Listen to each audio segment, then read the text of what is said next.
Rebonjour à tous. Eh bien, prenons encore un instant aujourd'hui pour lire et méditer un deuxième passage du livre du ciel de Luisa Piccarreta. Au nom du Père qui m'a créé, du Fils qui m'a sauvé et du Saint-Esprit qui me sanctifie. Amen. Jésus, je m'immerge à nouveau en toi, dans ton acte unique et éternel d'amour, dans ta divine volonté, dans ce grand bain de ta lumière, de ton sang, de ta divinité, de ta volonté, de ton humanité, de tes mérites, de tes œuvres, de tes attributs divins, de tes qualités divines, de tout, Seigneur. Et je te supplie de me marquer du sceau de ton divin fiat pour que je puisse travailler à l'avènement de ton royaume, que je puisse être un bon instrument entre tes mains, un instrument de paix, d'amour, de justice et de miséricorde. Fais de moi ce qui te plaira, Seigneur. Utilise mon humanité comme une extension de ta propre humanité, comme un débordement de toi-même. Continue ta vie en moi et vraiment que ma vie puisse être une source de joie pour toi, une source de réjouissance, que tous mes mouvements conscients et inconscients puissent t'offrir la gloire, l'amour, l'honneur, les adorations que tu aurais dû recevoir des hommes s'ils n'avaient pas quitté ta divine volonté. Viens maintenant, Seigneur, nous disposer chacun pour recevoir ce nouvel enseignement, que nous puissions le comprendre avec ton amour, ta sagesse, ta compréhension à toi, que nous puissions nous abreuver de tous ces mots bénis et les mettre en pratique pour que nos vies soient source de joie pour toi, que nos vies portent de beaux fruits pour ta gloire, celle de ton Père et celle de l'Esprit Saint.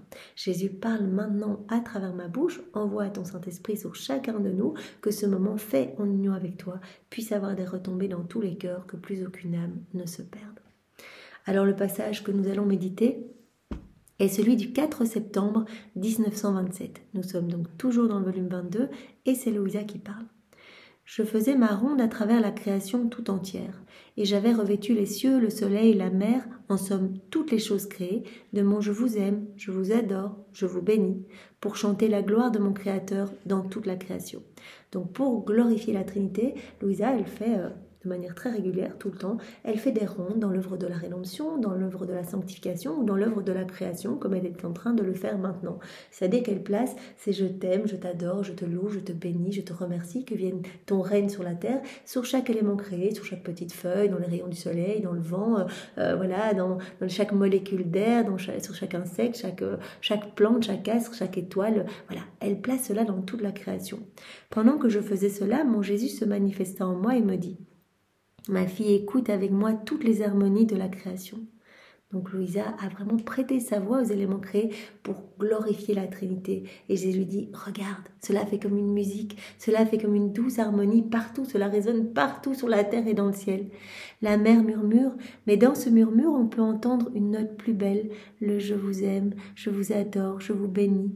La gloire que la petite fille de ma volonté murmure de concert avec la mer. Oui, la mer, elle a son doux murmure avec les vagues, mais ce qu'il y a de plus beau, ce sont tes je t'aime que tu as placés dans la mer, qui viennent en écho résonner partout.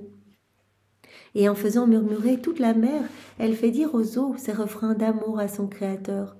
Oh, comme la mer acquiert de nouvelles notes d'harmonie et de beauté, de nouveaux sons plus beaux, parce que ma petite fille fait parler sa voix dans ma divine volonté, et fait parler la mer, et rend la gloire de la mer à son Créateur. Voilà, donc nous savons bien que la divine volonté, elle est opérante et agissante dans chaque élément créé. Et donc Luisa, elle tient compagnie à la divine volonté et elle place ses actes d'amour qui résonnent partout et qui amènent la gloire de chaque élément créé à la Trinité. Donc je lisais ce matin, dans le volume 33, Jésus qui disait à Luisa, en fait, au départ, au moment de la création, on aurait pu doter tous les éléments créés de raison. On aurait eu une gloire énorme, en fait, si chaque élément créé avait pu nous glorifier par sa fonction, le ciel immuable, le soleil avec sa force, sa puissance, etc. Mais on ne l'a pas fait. Donc, on a sacrifié cette gloire par amour pour la créature, pour tout lui donner, en fait. Et la créature est la seule qui est dotée de raison. Et donc, c'est la seule qui peut nous rendre toute cette gloire de la création. Donc, la création, bien sûr, par elle-même, les éléments créés par eux-mêmes, parce qu'ils restent vraiment régis par la divine volonté et parce qu'il y a vraiment ce moteur divin en eux, grande gloire à la Trinité. Mais ce surcroît de gloire peut être amené par la créature qui, en plaçant, avec sa raison, en plaçant ses actes d'amour et d'adoration, apporte une gloire supplémentaire à la Trinité, fait vraiment résonner cette douce harmonie, cette douce musique partout sur la terre et dans le ciel. Écoute le soleil également dans sa lumière qui tombe du ciel et revêt la terre entière. Fait pleuvoir avec sa lumière tes notes amoureuses, tes refrains bienvenus. Je vous aime, je vous glorifie, je vous adore, je vous bénis. Donc dans chaque rayon de soleil, bien, cela résonne l'amour de Louisa pour la Trinité. En fait, puisque la divine volonté qui règne en toi est une avec celle qui règne dans le soleil, et avec chaque élément créé, on le sait, quand une âme vit dans la divine volonté, directement, elle va être dans cette unité, dans cet acte unique et éternel, donc elle va être vraiment reliée avec chaque élément créé. Oh, avec quelle éloquence parle la lumière, comme l'amour de son Créateur s'écoule dans la chaleur, combien d'harmonies et de notes nouvelles qui ne sont pas les siennes. Il acquiert parce qu'il y a la petite fille de la suprême volonté qui émet ses actes en cette volonté. En faisant sa volonté une avec celle de toute la création, elle administre sa voix et ses actes à toutes les choses créées. Elle prête sa voix aux choses créées pour rendre gloire à Dieu, pour donner une nouvelle note harmonieuse, quelque chose de divin et de magnifique. Écoute, la nature de la mer, celle du soleil n'ont pas la vertu de la parole. Et trouver quelqu'un qui vit dans ma volonté leur communique sa voix et ses actes, c'est la chose la plus étonnante, la plus grande gloire que tu puisses donner à ton Créateur. Donc les rondes vraiment glorifient parfaitement la Trinité. Ainsi, il n'est pas une seule chose créée qui ne soit revêtue de tes actes. Et je fais mes délices d'écouter tes notes et tes refrains répétés dans les cieux, dans le vent, dans la pluie qui tombe, dans le chant du petit oiseau. En toute chose, je sens vraiment, je sens tes prières et vraiment elles font écho partout et j'en fais mes délices. Et en plus, quand nous faisons ces rondes, eh bien, nous rentrons en possession de tous les attributs divins qui sont conservés dans les éléments créés, qui sont vraiment... qui veulent se donner à nous en fait. La divine volonté veut nous donner les qualités divines, par exemple reprise en soleil, la chaleur, la douceur, la puissance, la force, la lumière, etc. Il suffit que nous nous unissions et nous allons recevoir. Mais surtout, nous allons apporter cette gloire magnifique à la Trinité. Et je veux que toi aussi, avec moi, tu entendes tes propres harmonies que tu formes dans la création tout entière.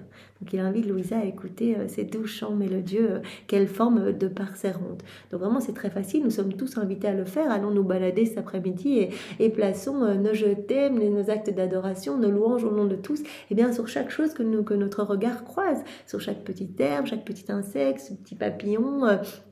dans les molécules d'air, partout en fait. Nous pouvons placer cela partout et Jésus va vraiment recevoir vraiment cette douce harmonie formée dans toute la création.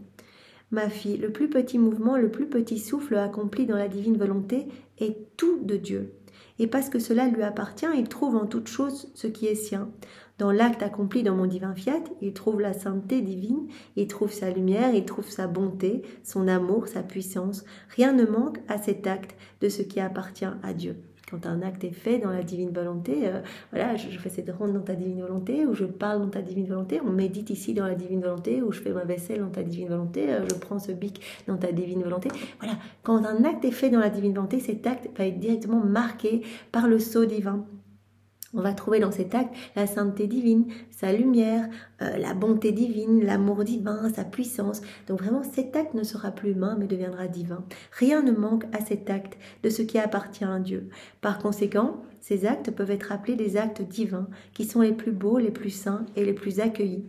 Et devant ces actes, tous les autres actes, si bons qu'ils puissent être, perdent leur valeur, leur goût et ne peuvent jamais me plaire. Si un acte est fait dans nos volontés propres, par rapport à un acte divin qui est fait par Jésus en nous, qu'on dit Jésus, je mange dans ta divine volonté, directement c'est Jésus qui fait cet acte en nous, c'est sa divine volonté qui opère, qui agit, et donc cet acte est magnifique, devient infini, éternel et source de lumière, donc c'est vraiment incroyable. Donc, maintenant, si on mange juste dans nos volontés propres, c'est pas comparable. Jésus dit, il n'y a aucun acte, même un acte humain, un acte qui est fait dans sa volonté propre, même s'il est très saint, très pieux, qu'il n'y a pas de marque de méchanceté dans cet acte, c'est rien comparé à cet acte qui est infini, qui est éternel, qui est source de lumière pour tous, qui va pouvoir toucher les âmes du passé, du présent, du futur.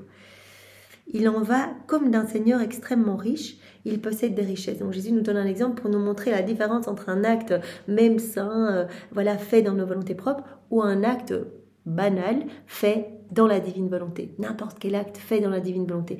On peut faire bien sûr aussi nos prières dans la divine volonté. Jésus, je prie dans ta divine volonté. C'est Jésus qui vient prier en nous. Donc vraiment, c'est incroyable. Nos prières vont porter les fruits des prières même de Jésus. Alors, Jésus prend cet exemple. Il en va comme d'un seigneur extrêmement riche. Il possède des richesses, il possède des jardins, des fermes, avec les plus beaux fruits que personne ne peut égaler. Or, comme ce Seigneur sait que personne ne possède des fruits et des choses comparables, si ses fils ou ses serviteurs lui apportent les fruits de son propre jardin, il les apprécie, il les reçoit avec amour pour en manger à satiété. Mais s'il lui apporte des fruits provenant de la ferme d'un autre, il ne les appréciera pas, car il s'apercevra immédiatement de la différence entre les deux. Il les trouvera mauvais, trop verts et dégoûtants, et il se plaindra au sien d'avoir osé lui apporter des choses et des fruits qui ne viennent pas de chez lui. Donc Dieu demande qu'on lui donne du divin, en fait. On donne Dieu à Dieu dans la divine volonté. C'est comme, voilà, si on donnait à ce Seigneur, eh bien, les fruits les meilleurs. Imaginez que vraiment les fruits de ce jardin sont les meilleurs de tout le royaume, vraiment les plus savoureux, les plus gros, etc. Si on allait donner ses propres fruits à ce Seigneur, eh bien, il serait super content, il les mangerait avec délice et sans fin. Mais si on osait apporter un petit fruit d'un jardin voisin, vraiment pas terrible du tout, il se dirait mais pourquoi est-ce qu'on m'amène ça alors qu'il y a les choses les plus belles qui peuvent m'être amenées. Donc il y a pas de commune mesure entre un acte fait dans sa volonté propre, même un acte bon, je prie dans ma volonté propre, c'est comme si on amenait un fruit voilà, trop vert, pas assez mûr, etc. Ou si je prie dans ta divine volonté, on amène le fruit même de Dieu, vraiment quelque chose de magnifique, de divin, on offre Dieu à Dieu. Il en est de même pour nous. Tout ce qui est fait dans notre divine volonté est à nous. C'est le fruit de nos fermes sans limite. Et parce que ce sont nos propres choses, nous ne trouvons rien en elles qui soit indigne de notre divinité. Donc il y a tout. On offre quelque chose de magnifique à Dieu. Par contre, ce qui est fait en dehors de notre divine volonté est pour nous chose étrangère. À quoi manque l'empreinte divine, qui n'a pas la plénitude des saveurs, de la lumière, de la sainteté et de la douceur. Voilà, comme dans cet exemple, on offre des fruits qui ont la plénitude de tout, de tous les bonheurs célestes, de vraiment tous les attributs divins, etc. Puisque l'acte fait dans la divine volonté prends le sceau directement divin, prends le sceau de la beauté, de la splendeur, de la puissance, de tous les attributs divins. On offre quelque chose de parfait à Dieu, qui lui donne une gloire parfaite. Mais si on offre nos petites choses à nous, eh bien Jésus dit, non, il n'y aura pas cette plénitude de la saveur comme un fruit qui est offert, pas la plénitude du goût, etc. En fait, on gâche avec notre volonté propre, on gâche ce que l'on offre à Dieu. Même dans les choses les meilleures, la volonté humaine y mettra toujours la part qui n'est pas mûre, qui gâte le goût des plus belles choses. Donc en fait, parce qu'on le fait dans nos volontés propres, eh bien, on amène quelque chose vraiment de petit, sans grande portée, etc. Alors, voyant que ces produits ne sont pas de nos fermes, les fruits de notre divine volonté, nous les mettons de côté et souvent, nous ne les regardons même pas. Par conséquent, je te recommande, ne laisse rien sortir de toi qui n'entre dans la lumière de ma suprême volonté, afin que tout puisse venir de nous et nous être grandement agréable. Eh bien Seigneur, ici tu nous mets vraiment le doigt sur le fait qu'il est important d'agir dans ta divine volonté pour que vraiment voilà, tout ce qu'on va faire en union avec toi puisse être agréable, que tu puisses trouver de la joie dans tous nos mouvements, dans tous nos regards, dans toutes nos paroles. Vraiment, ne perdons pas notre temps ici-bas. Nous avons un temps limité, un nombre d'actes limité à offrir vraiment, à offrir à Dieu pour vraiment nous unir à lui dans sa divine volonté. Si nous passons toute notre vie à faire notre volonté propre, eh bien nous allons devoir refaire ces actes-là au purgatoire. Parce que voilà, Dieu a décidé que les âmes ne pourraient rentrer au paradis qu'une fois étant pur amour en fait, qu'une fois remplis de la divine volonté, qu'une fois tous les actes faits dans la divine volonté. Donc vraiment, nous pouvons choisir. Si nous voulons faire nos actes ici dans nos volontés propres, à agir sans Dieu, eh bien très bien, mais nous allons devoir refaire tout cela dans les flammes du purgatoire, tous ces actes faits dans nos volontés propres. Alors, ne perdons pas notre temps ici-bas et vraiment, nous pouvons refaire toute notre vie dans la divine volonté. De toute façon, quand on fait un acte dans la divine volonté, imaginez, je marche dans ta divine volonté, Seigneur. Le Seigneur va reprendre vraiment toutes les fois où on a marché pour les enclore vraiment dans cet acte qui devient divin. Donc notre vie se refait dans la divine volonté et donc notre âme se gorge de l'amour divin, se gorge de cette splendeur, de cette lumière et nous devenons des sources rayonnantes de l'amour même de Dieu et de sa splendeur. Voilà, Seigneur, eh bien que nous puissions être ces petits instruments entre tes mains, que nous puissions t'amener toute cette gloire au nom de tous, cette gloire qui t'est due et que tu ne reçois pas des hommes, que nous puissions également prêter nos voix à chaque élément créé pour te glorifier. Seigneur, nous t'aimons, nous te louons, nous te bénissons et nous t'adorons au nom de tous, dans ta divine volonté. Au nom du Père et du Fils et du Saint-Esprit. Amen. Soyez tous bénis. Au revoir.